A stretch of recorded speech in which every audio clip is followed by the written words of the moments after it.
Yo, what's going on guys? Arekkz here, and today I want to give you guys an updated setup tour for 2018. I did one of these last year. You guys seem to really enjoy it. Sometimes you guys ask me questions as to, what monitors I use, what equipment I use, headphones, mics, different things like that. And in truth, my setup hasn't changed a great deal since last year, but there have been a few new things that I've obtained, acquired, a few things that have been sent to me thanks to a recent sponsor, which I'll speak to you guys about in a moment. So I figured it was time to update that and show you guys what my setup looks like in 2018.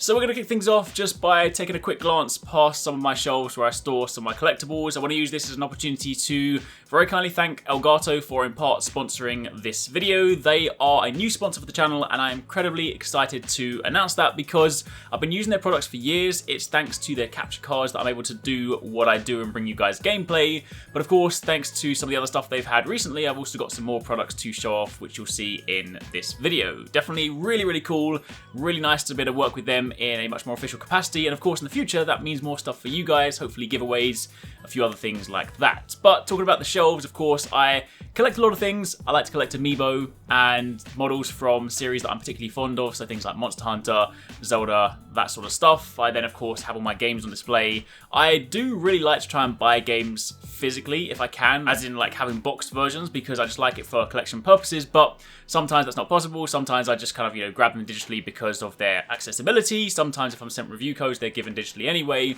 So there have been quite a few games, especially on the Switch front, that I've actually double bought this year and kind of into last year as well, just to complete that collection. However, moving away from those, that was just sort of a very quick look. If you guys do want to sort of take a much more in-depth look, then I actually spoke a little bit more about my collectibles in last year's setup tour, so you can find that over on the channel. I also have the image wall, or the kind of art wall that I have down here. I really like this, but I do need to swap some of these out. I actually said that last year.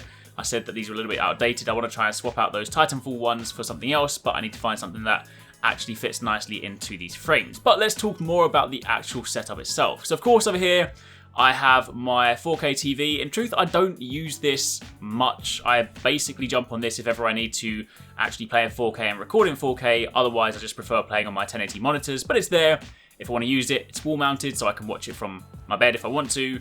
And of course, next to that, I have one of my cameras. Now, I get a lot of questions anytime I upload a vlog as to what camera I'm using, and the answer is this one. Well, actually, no, it's the one that I'm filming this video with, but they're identical. It's the Sony a6500 with the Sigma 30mm f1.4 lens. It is a really nice camera. I made the swap to Sony over Canon probably last year because I wanted to be able to shoot in 4K and also in slow motion, so that's something that, of course, this camera offers. And I picked up a second one recently just so that when I go to events and I'm recording interviews, then I can record a second camera angle. And also, moving forward, when I start doing unboxings, I can then set one up as like a top-down camera so you can sort of see my hands, and then there'll be the other one that I can use to chat to you guys. So really nice camera. It does rip through batteries pretty fast if you're shooting in 4K, but it is a nice camera. Quality's awesome, and it's also a mirrorless camera, so it's a little bit more compact than some of the DSLRs that I used before. So it's quite nice to be able to just throw it in your bag and not worry about it being too heavy or taking up too much space. Moving on from there, we have my PC. This is a new PC since my last setup. I upgraded to this so that we can kind of make a slightly better push towards trying to upload 4K videos, at least when it makes sense. I don't do 4K all the time, but when it comes to rendering 4K, it is genuinely something that a lot of PCs struggle with. So this was kind of built with that in mind, but also built so that I can also play PC games. So that's partly why I still stuck with the Intel processor as opposed to, say, making that jump to the Ryzen that a lot of people seem to do. This one has an Intel Core i9, it has 32GB of RAM, and it also has a GTX 1080 Ti, among a few other things as well. So I'll put some of the specs you can see on screen, but this is really nice. I've got this cool sort of panel on the front, which basically creates this sort of optical illusion where you can just continue to look down the front of it, but then you look on the side as well. I won't focus on there too much, a little bit dusty. I do need to clean that. I did actually dust before this setup tour, to be clear, but going inside the PC, that's a job for another time. Moving on from there, we then have the HyperX Cloud Alpha. That is the headset that I currently use. I used to use the HyperX Revolver, both really solid headsets, but this one I swapped over to, partly it's red and black, that's my color scheme, but also it's just incredibly comfortable, great sound quality, and it is just a very nice headset. Moving on from there to the keyboard, this is the HyperX Alloy Elite RGB. It's the new model. It's basically the same one that I used last year, only this is the RGB variant. It's kind of funny how, despite the fact that it does have RGB, I still just ultimately pick the red color scheme. But you can press the button at the top if you want to swap between your different colors. You can turn off the lights. You can switch to the game mode so that you can deactivate the Windows button. Really nice keyboard. It's mechanical. I love mechanical keyboards, and the palm rest makes it super comfortable. And it's just definitely one of the best keyboards I've used in a long time. So I continue to use that one. Of course, the back of the desk, I have a few more models. I try to keep this one pretty clear because I tend to move things around on my desk, or if I'm doing unboxings I need to clear some space, so I try not to keep it too cluttered. But of course in the middle is one of the new products that Elgato sent me. It is the Stream Deck. I'm a little bit late to kind of acquiring this one. In truth, I don't stream a great deal, as I'm sure you guys are pretty much aware. I spend most of my time doing videos, but I do try to stream, you know, once or twice a month, give or take. So I'm actually more interested in using the Stream Deck kind of half for streaming, but also half for additional things, because of course, for those of you guys that aren't too familiar with this, it is essentially a set of programmable keys that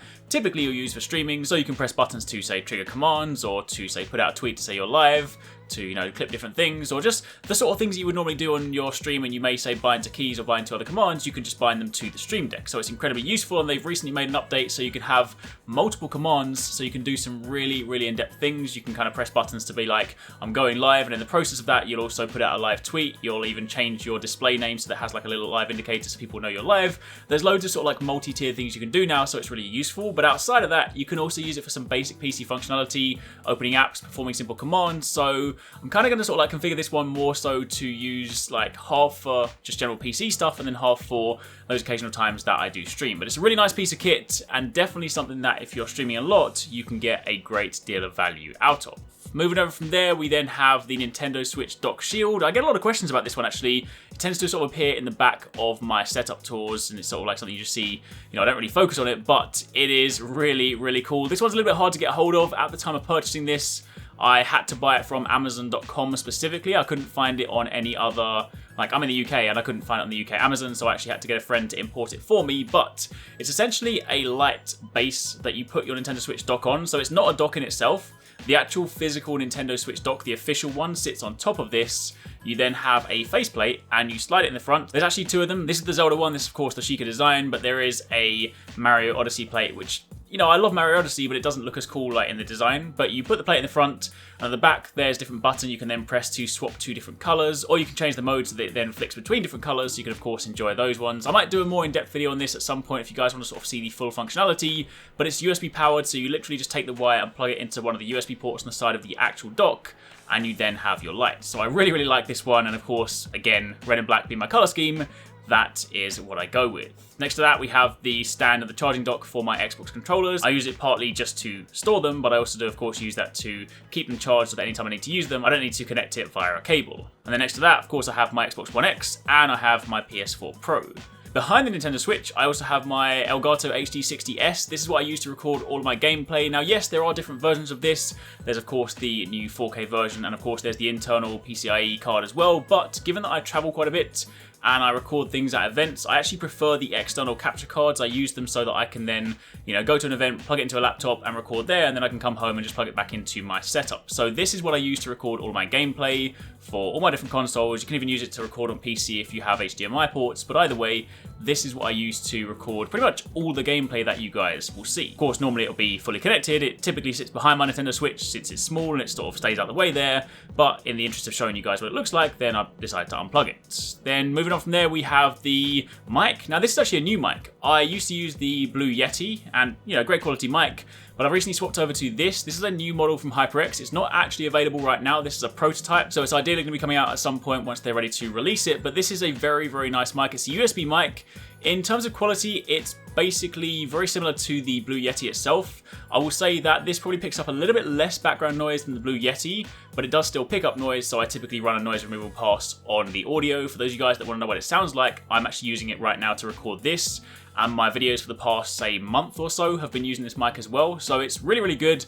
And one of the cool things I like about it, it of course comes with a inbuilt shock mount, plus it's got this really nice tap to mute function, so you basically tap the underside of the mic or the top, depending on which way you have it oriented, and it just turns off the lights, which means it's muted, and then you tap it again to unmute it. So it's a really nice mic. Again, color scheme is great, looks really cool, but the quality is also really nice for me to use. So that is now my go-to mic. It's the mic that I use pretty much all the time for everything that I'm recording.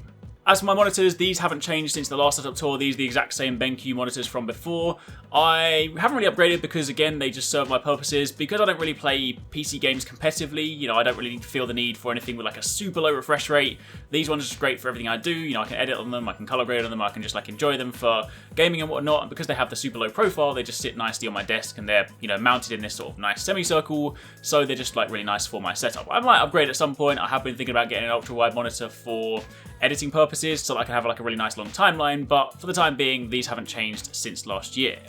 A few other things over here, my stack of handheld consoles, so a few different 3DSs, these are the ones with capture cards in them, there's also a PS Vita in there, a few different books, and in this drawer I also have my collection of Joy-Cons. I've decided to try and collect as many Joy-Cons as possible, so these are all the officially released ones, all the officially released colours so far, so that is currently the complete collection, apart from, of course, when they release the Labo edition. So finally, the last thing I want to talk about, and this is also another recent thing that Elgato have sent me, it is the Elgato green screen. This is really handy, so I currently leave it, so it's basically sitting at the end of my bed, but this is really nice because it's quite compact. I had one before that you basically just fold up and it kind of gets in the way, so this one just stays in this nice black case, and you then unlock it, you twist the feet out, and you can then pull it up and it just stands on its own. It's like really, really sturdy, so you don't have to worry about falling over or anything like that.